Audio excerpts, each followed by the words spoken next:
The rest of the assignment for our warm-up is similar to what we did with graphite and with charcoal.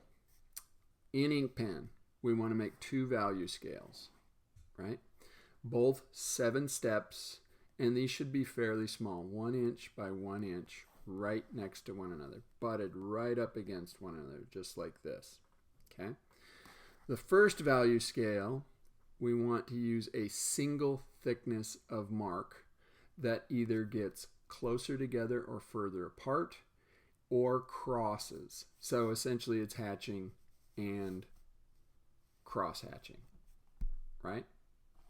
The second value scale, I want you to make your marks get thinner and thicker, which means those marks can merge together or break apart to make lights and darks.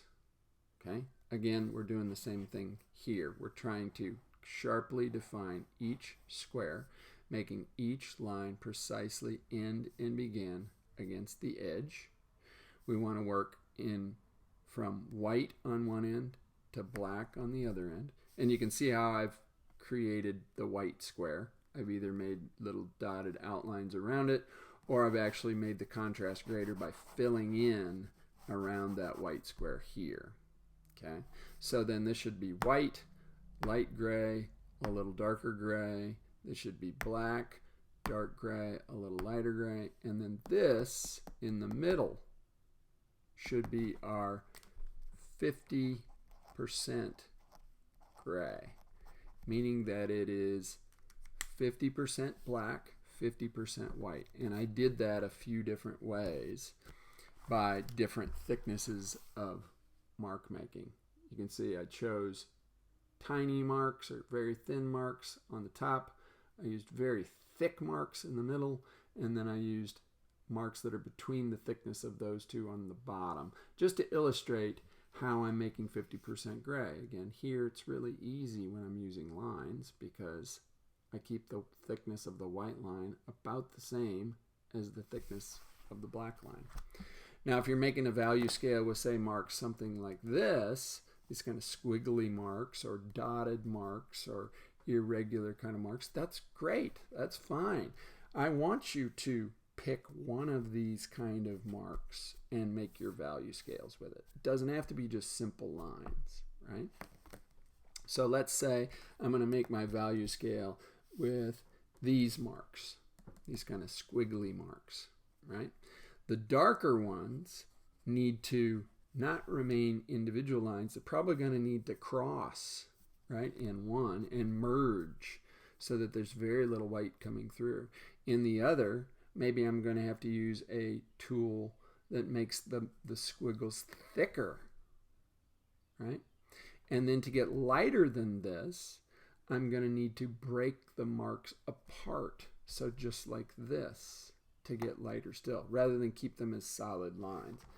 Let's see, I don't recall what I used to make that, but I'll start with this. I'm going to try to make a lighter version of that.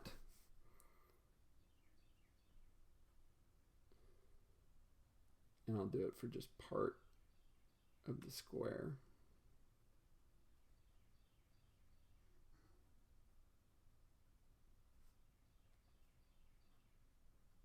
There, that's not bad. You can see my marks are much more intermittent. They're doing more of this than this, right? Here they're a little more solid. And now I'm going to try to make a thicker version of that, a darker version of that on part of this square.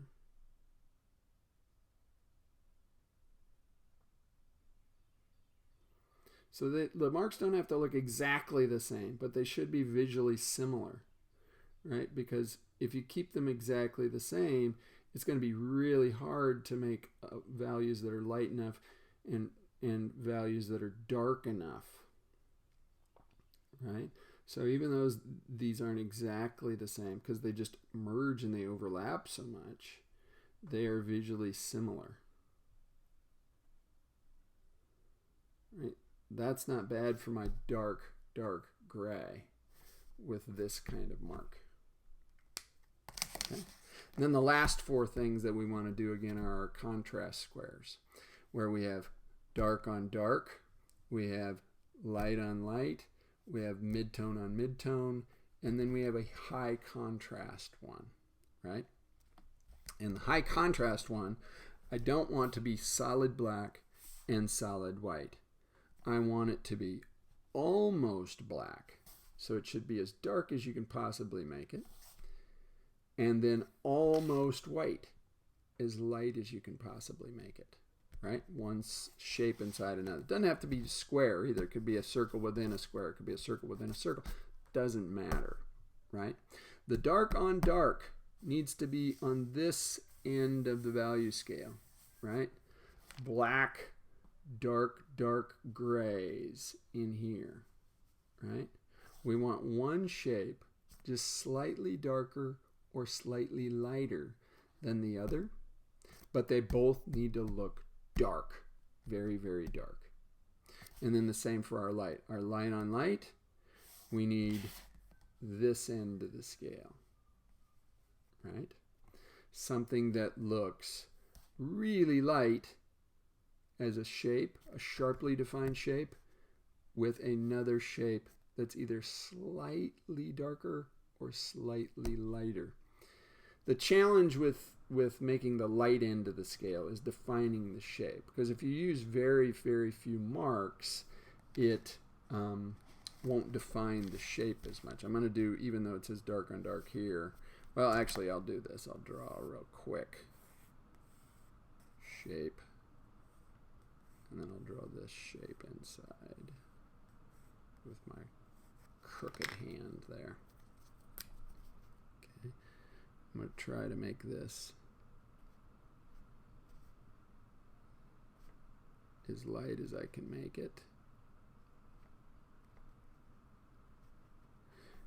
You can see that doesn't really define the shape yet. Okay, I needed to define that square. So my marks have to be a bit strategic.